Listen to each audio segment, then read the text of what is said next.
Dr. Kalil por aqui, porque hoje, minha gente, 29 de setembro, é celebrado o Dia do Coração. E a Sociedade Brasileira de Cardiologia emite um alerta. Nós vamos fechar aqui no Brasil este ano de 2022 com cerca de 400 mil mortes por doenças cardiovasculares. E para falar sobre o Dia do Coração, sobre os avanços da medicina nesse sentido, prevenção, a gente vai conversar com o professor da Faculdade de Medicina da USP, presidente do INCOR e nosso colega aqui na CNN, apresentador do CNN Sinais Vitais, Dr. Roberto Kalil. Tudo bem, doutor? Bom dia, hein? Bom dia a todos, bom dia. O coração do senhor está bem, eu já estava conversando com o doutor ali fora. Semana retrasada, eu estava na plateia de um show dos Titãs, que não era um show qualquer, né, doutor?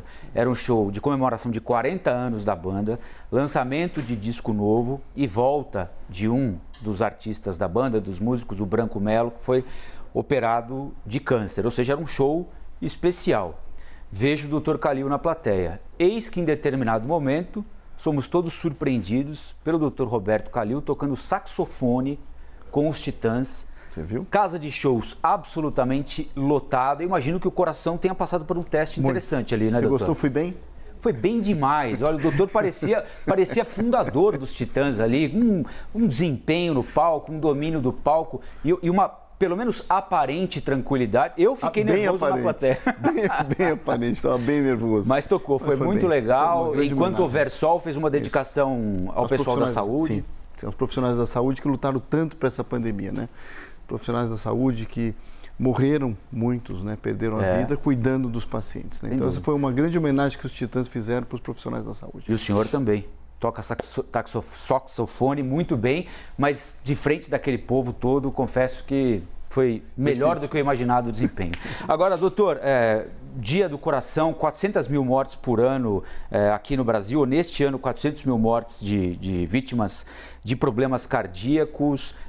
Um acompanhamento bem feito poderia ter evitado quantas dessas mortes, mais ou menos? As doenças cardiovasculares, que é o acidente vascular cerebral e o infarto, são as doenças que mais matam no mundo. Para você ter uma ideia, no mundo morrem por ano aproximadamente 20 milhões de pessoas. No Brasil, mais de 400 mil pessoas, né? Então, isso é uma tragédia. Agora, claro que a medicina evoluiu com novas UTIs, novas técnicas de tratamento. Quando a pessoa infarta, hoje você consegue desobstruir a artéria, porque o infarto, a artéria coronária, ela fecha, falta sangue para o coração e isso chama infarto, o músculo do coração morre. Então existem técnicas de abrir as artérias mais rápido, UTIs modernas, mas o grande problema é a prevenção. Isso se fala há décadas, porque dessas 20 milhões de mortes quase por ano, quase 30% poderia ser evitado com prevenção.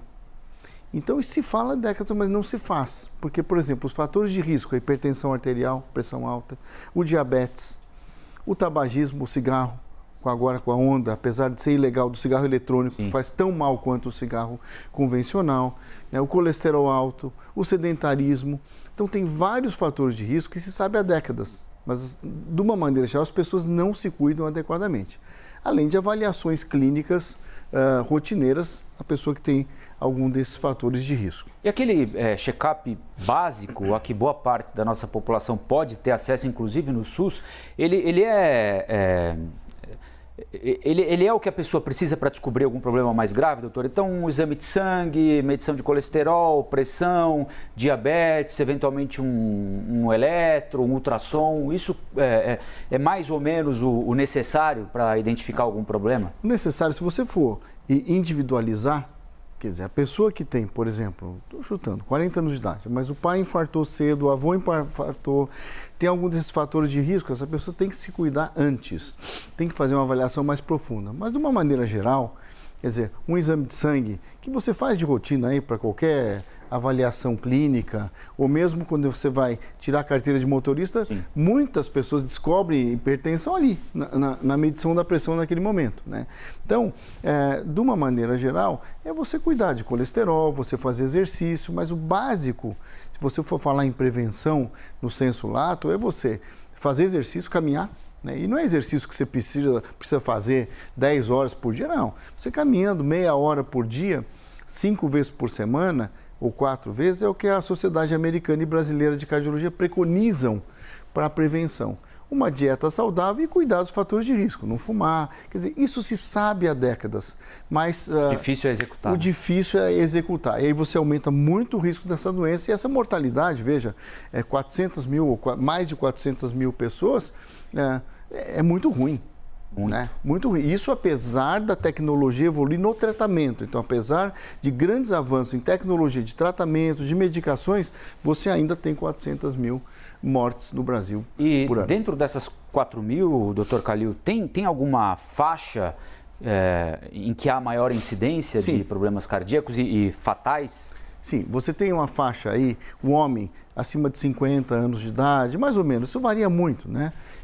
Você começa a aumentar a incidência de infarto. E a mulher também, porque a mulher existe um mito que mulher não infarta. Se você perguntar para qualquer mulher, do que morre mais a mulher? De infarto ou de câncer de mama? Ela vai falar câncer de mama, e não é. A mortalidade por infarto é muito maior na mulher, né? Também. Então, e a mulher, ela tem um efeito, por que tem esse mito? Porque ela tem o efeito protetor dos hormônios. Então, a mulher antes da menopausa, a incidência de infarto é menor. Depois da menopausa se iguala. Mas existe sempre o mito que a mulher não infarta. Infarta sim, assim como o homem, tem que se cuidar.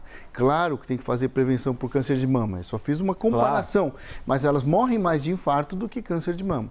Então, por exemplo, a mulher depois em torno da menopausa, tem que sim fazer uma avaliação mais completa, começar a se cuidar de uma maneira muito mais assídua, né?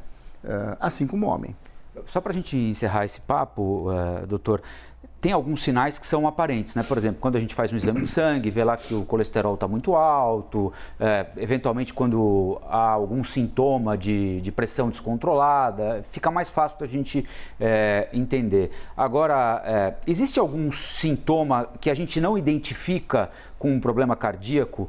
Por exemplo, sentir-se mais cansado do que o normal, além dos sintomas clássicos, quais são os outros que a gente deve ficar atento que podem indicar algum problema? Então, isso é uma pergunta bem interessante, porque o sintoma clássico de livro que você aprende na faculdade é uma dor no peito, que o cardiologista chama de dor, o médico chama de dor, em aperto. Aqui? Parecendo uma pata de elefante ou cavalo, que seja no peito, que caminha para o pescoço, suando frio. Esse é o clássico. Né? Vai para o braço também? Vai para o braço. Isso praticamente você tem assim. Eu estou começando a sentir tudo aqui, doutor. Isso praticamente você tem chega num pronto-socorro com isso, está aqui, estou infartando. Sim. Né? Mas é uma doença traiçoeira, porque os sintomas podem ser mais leves, por exemplo, uma simples dor na região do estômago, uma dor nas costas, uma angústia, que não precisa ser dor. E, claro, a tendência é minimizar.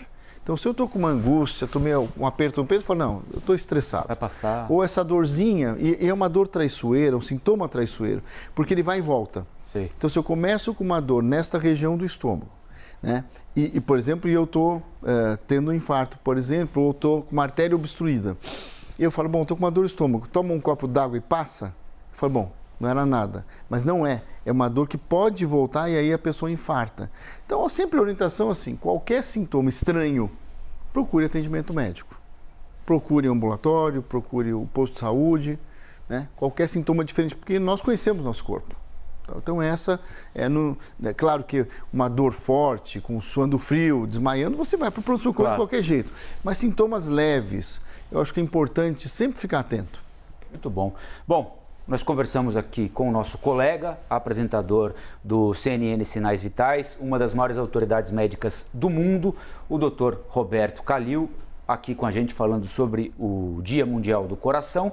E músico também, como eu disse na abertura da nossa entrevista aqui, a gente conseguiu até umas imagens da apresentação do Dr. Roberto Kalil. Está aqui no nosso telão, olha lá. Nossa, aqui. Olha o Dr. Kalil aqui, ó.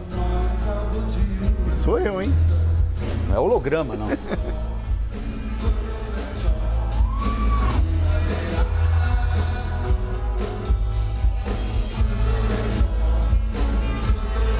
Não é moleza não, doutor. Não. Parabéns por tudo. Obrigado. E da próxima vez, traga o saxofone. Trago. Tá bom? Muito obrigado. Bom dia a todos. Obrigado. Valeu, doutor. Um abração. Obrigado. 9h18 agora.